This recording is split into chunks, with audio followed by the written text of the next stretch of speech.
8:14 de esta mañana de viernes 13 de junio, tiempo de análisis con el director de medios de Lancelot, Jorge Coll. Muy buenos días. Buenos días, ¿cómo estamos? Bueno, decía yo ahora a mitad del programa, digo, mira que yo discuto contigo para no darte la razón, tú me argumentas para que yo aprenda y esas cosas, yo no aprendo. No, yo no voy a aprender, yo simplemente digo que siempre en todas las cosas hay dos versiones y hay que oírlas siempre. O más.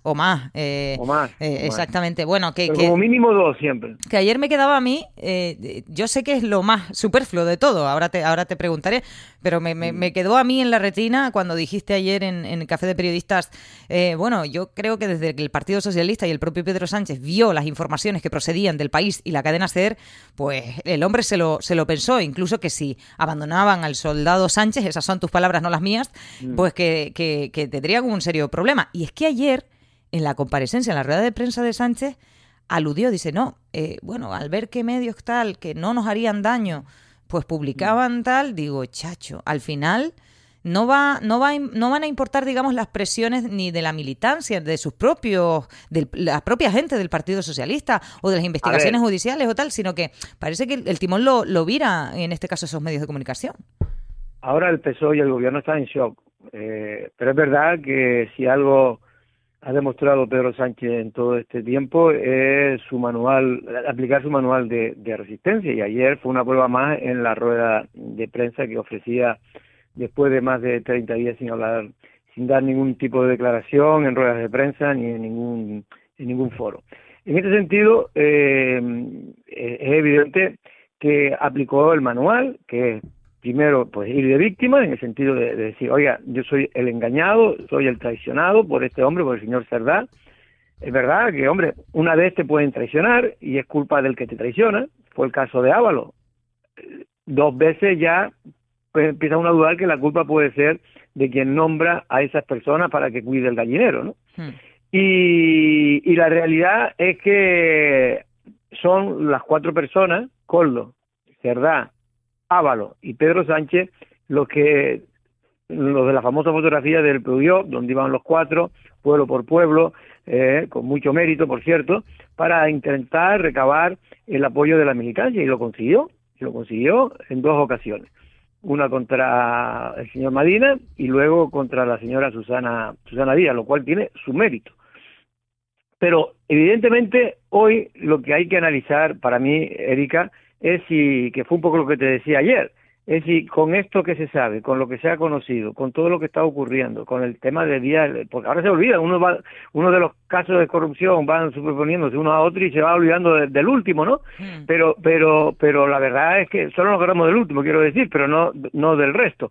Pero es que esto viene muchas cosas, aparte de ya lo de la mujer de Pedro Sánchez, que ya se verá cómo queda, lo del hermano, lo del fiscal general.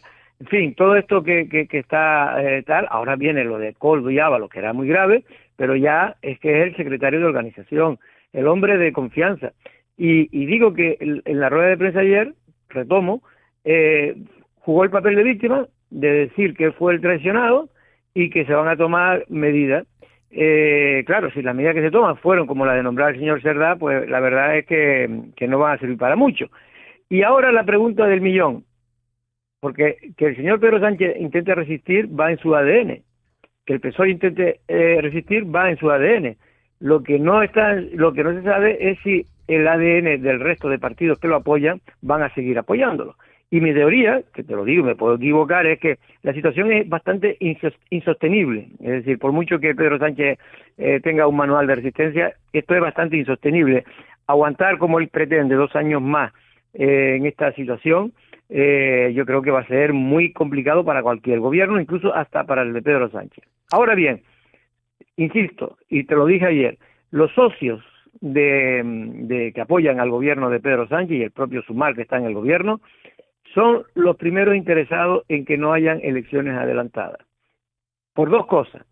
Uno, los nacionalistas, sobre todo, porque en un gobierno cuanto más débil, más puede sacar beneficio esos partidos de contrapartida para sus regiones, para sus países, para sus naciones, como ellos le llaman, en fin. Lo que es cierto es que con esa con esa debilidad de Pedro Sánchez, ellos crecen.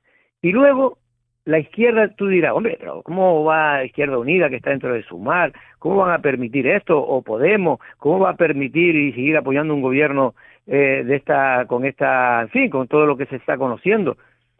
Es que ellos son los primeros que no quieren elecciones generales.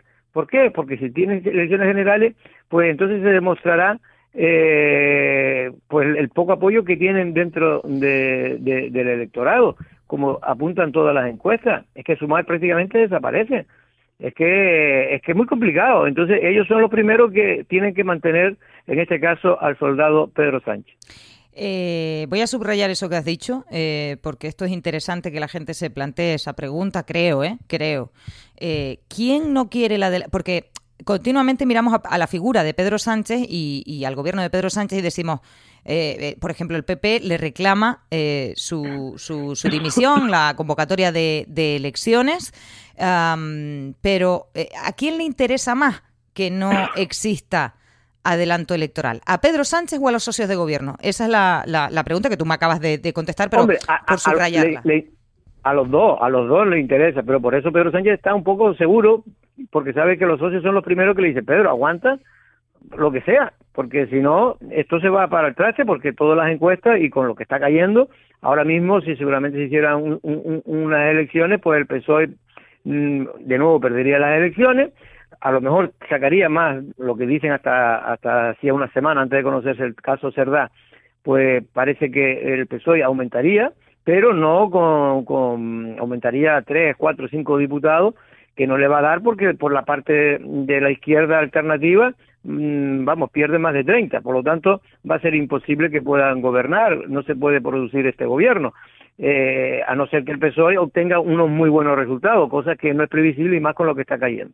Por lo tanto, son los Sumar, Izquierda Unida y otros los que Podemos, los que en el fondo no quieren que se celebre elecciones, porque ellos a lo más que aspirarían es a una moción de confianza, que es lo que creo yo que más llegaría, si finalmente no se conoce más cosas y que ya es lo que un poco están esperando algunos, que es que toda esta corrupción que estaba en el entorno de Ábalos, Koldo y Cerdá, pues tenga algún componente que esté ya intrínseco en el Partido Socialista e incluso que se vea afectado en el propio gobierno de Pedro Sánchez, porque hasta ahora no solo Ábalos era el que estaba en el gobierno, y ahora lo que habrá que investigar, porque eso es otra de las cosas, para hacer amaños de adjudicaciones y esas componendas, tiene que haber gente que participe de los ministerios, no solo se puede hacer con uno o dos, eso tiene que haber una cadena de gente que estén dispuestas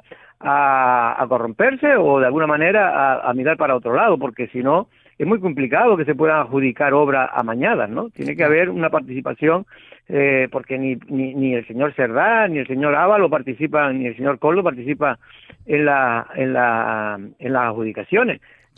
Lo que son técnicos y otro tipo de personas los que hacen este tipo de cosas. Por lo tanto, vamos a ver hasta dónde, con tranquilidad, a ver hasta dónde llega las consecuencias de lo que se ha conocido en la mañana de ayer. En su comparecencia, a mí me siguen quedando dudas. En su comparecencia ayer, Pedro Sánchez pidió disculpas a la ciudadanía en primera instancia, a la militancia también, pero en materia de asumir responsabilidades, parece que se inclinó por medidas que van a afectar solo y exclusivamente al Partido Socialista, cuando tú mismo estás diciendo ahora que estamos hablando de que la corrupción se produce presuntamente dentro de ministerios, lo cual implica al gobierno, no solo al Partido Socialista. Y aquí voy a lo siguiente, porque se ha señalado a Koldo García, que es un asesor o exasesor, a José Luis Ábalos, que era el secretario de organización, al sustituto de Ábalos, que era Santos Cerdá. Ministro de Transporte, ministro de Transporte, no te olvides que el ministro de Transporte aquí en España hay muy uno importante. De los ministerios y obras públicas es donde más dinero hay para adjudicar obras, vamos. Luego le sustituye Santos Cerdán, como tú dices, que te engañen una vez vale, pero que te engañen dos de la misma manera, pues parece que es poco creíble. Voy a la autocrítica del propio Pedro.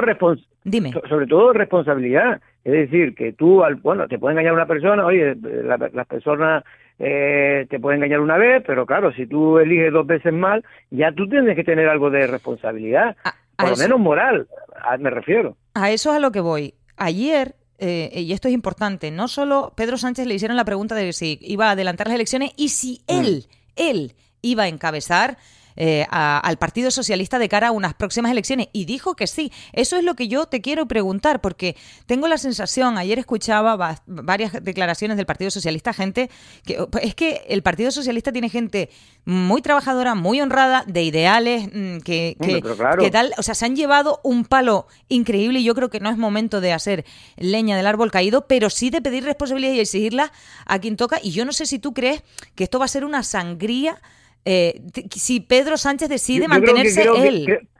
Creo que va a ser insoportable, sinceramente lo creo, pero conociendo a Pedro Sánchez, es un personaje que tiene un aguante y una resistencia increíble, y él lo va a intentar, es lo que quiero decir, él lo va a intentar por todos los medios aguantar hasta 2027 o lo máximo que pueda.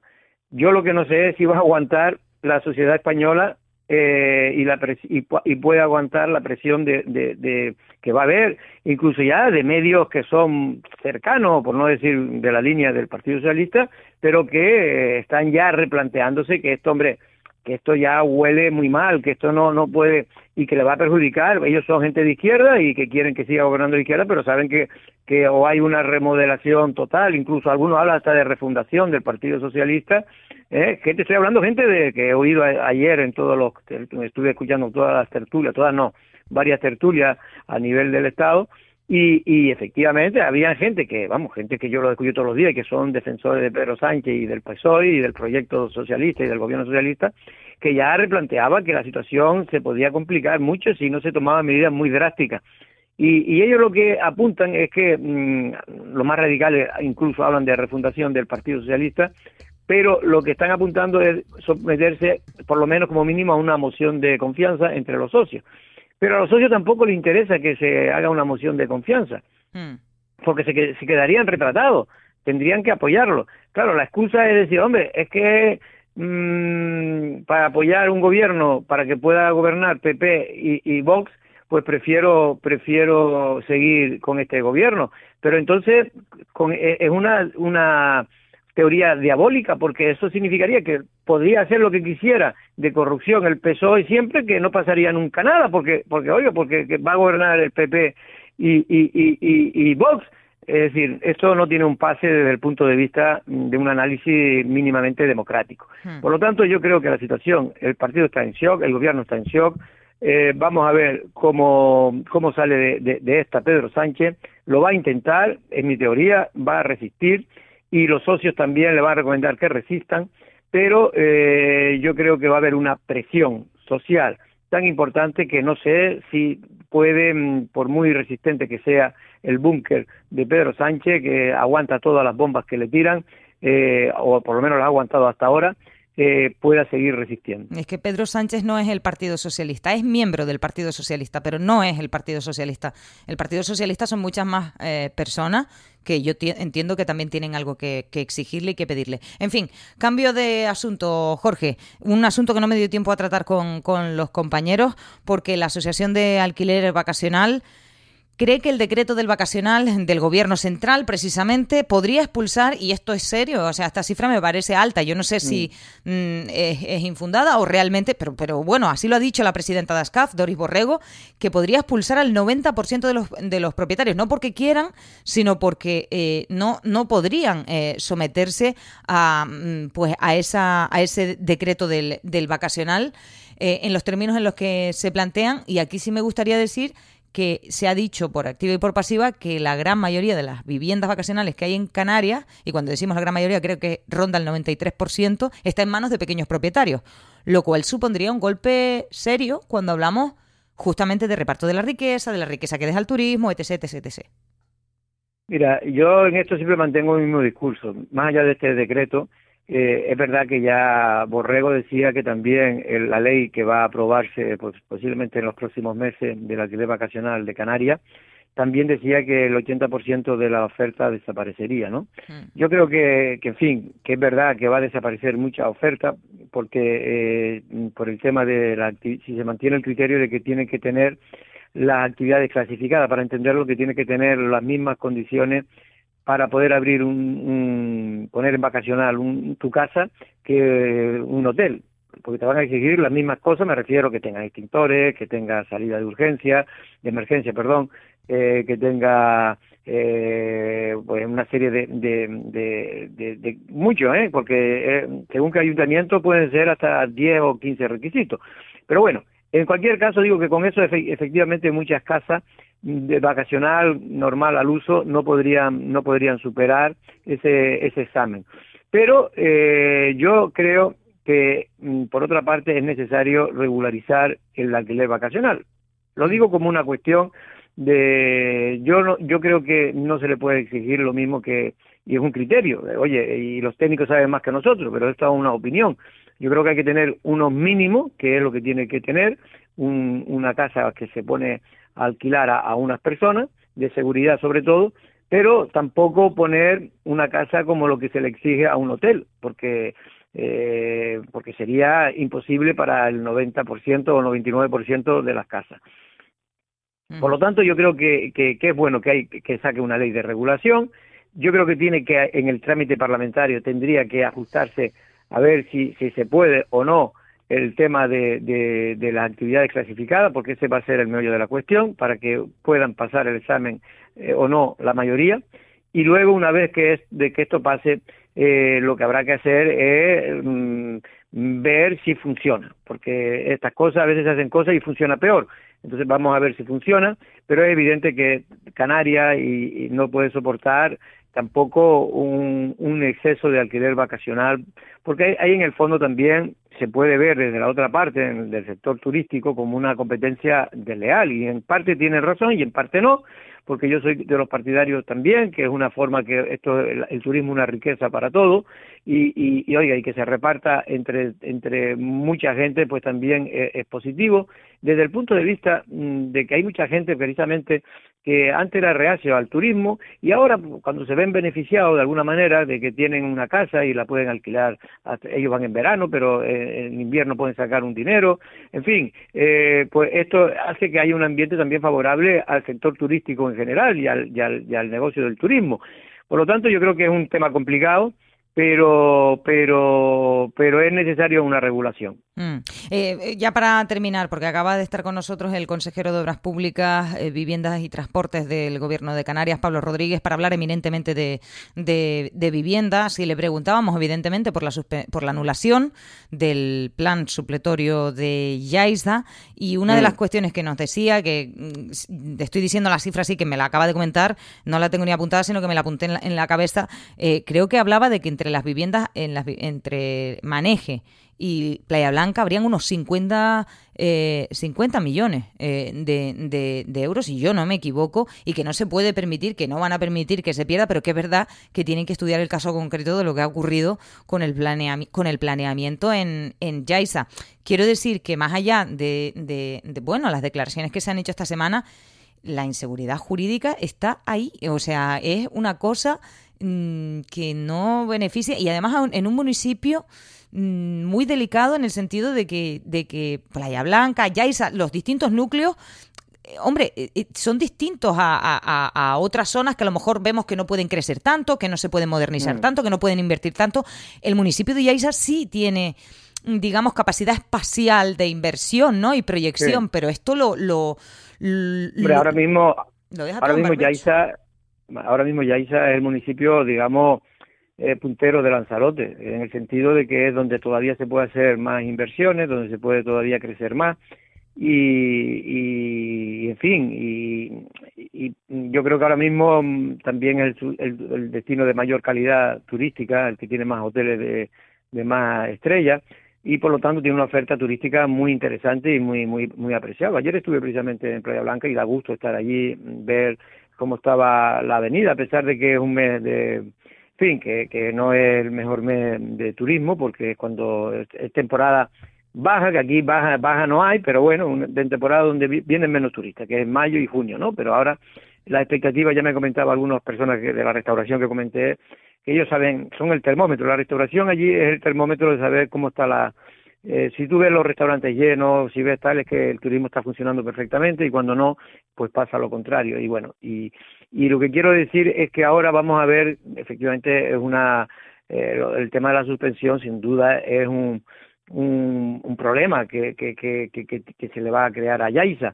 Es un problema que no hay que obviar, pero vamos a ver, ahora lo que tenemos que todo, yo creo que es apoyar, porque ante una dificultad lo que hay que intentar entre el gobierno de Canarias, el Cabildo y el propio ayuntamiento, junto con los empresarios y los ciudadanos, a ver cómo podemos hacer que Yaiza siga creciendo y evolucionando de manera razonable, ¿no? Y sobre todo que las viviendas, sobre todo el tema de las viviendas públicas son muy importantes, pero no solo las públicas, también las privadas, para esos bloques de privados que se están haciendo, que ha anunciado el alcalde y el cabildo y el gobierno, que son importantes para que la gente tenga una oferta, y con la oferta las posibilidades de poder, familias de clase media, familias trabajadoras puedan acceder a esas viviendas, ya sea en régimen de alquiler o de adquisición. Y si me apuras, yo no, desde luego las personas vulnerables, por supuesto que van delante, pero si me apuras, hay una importantísima cantidad de la población que no tiene acceso a una vivienda asequible y que, sin embargo, no cumple los parámetros como persona vulnerable, así que es fundamental. Vamos a ver qué es lo que pasa con todo eso. A eso sobre todo me refería, porque claro, es que ahí es donde está el problema, es decir, están las personas vulnerables, que esto que son las personas que se le habrá que buscar una solución, pero después hay muchas más, que son las clases trabajadoras, puras y duras, que ganan 1.500, 1.400, si son dos, pues son 3.000 euros, se pueden permitir el lujo de meterse en una hipoteca, se han ahorrado, pero claro, tiene que ser precio de 80, 120.000 euros, más de ahí no pueden comprar una clase media trabajadora, o alquilar algo que esté entre los 500 y 600 euros, pero mucho más ya no podrían.